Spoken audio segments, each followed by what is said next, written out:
Before history, before words or walls, the earth was ruled by silence and danger.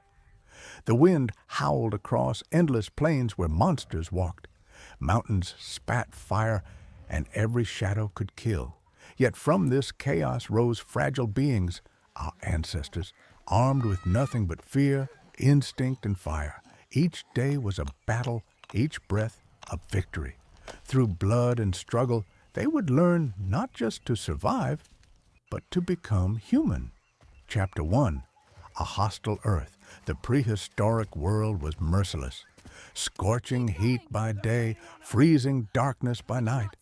Every noise could mean a predator, saber-toothed cats, dire wolves, and beasts towering above them. To live, humans became watchers of nature.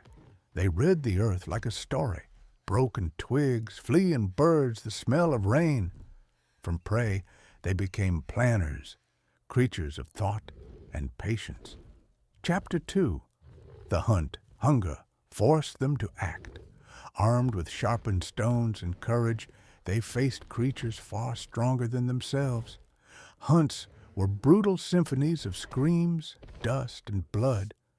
But when a kill was made, silence followed. The meat meant survival. The bones became tools, the skin warmth. Every victory came at a cost, and every meal was a reminder that life hung by a thread. Chapter 3. The beasts and the fire. For every hunt, something hunted them back. Eyes glowed from the darkness. Wolves, lions, and hyenas circled the fire's edge. Then one night, lightning struck, and the world changed. Fire gave warmth, protection, and power. It turned fear into courage, night into gathering, and tribes into families. Around its light, the first stories were born, the first sense of us. Chapter 4. Tools, unity, and survival. From unity came invention. Stone blades became spears. Spears became strategy. Gestures became language. Together they hunted, built, and buried their dead with care. They began to understand something extraordinary. Survival was not about strength, but about thought, memory, and trust. Chapter 5. The Edge of Extinction. Ice and famine tested them again. Many perished, but those who adapted endured, learning to follow herds, to plan for seasons, to believe in tomorrow. They survived not because they were the strongest, but because they were the most human. Epilogue.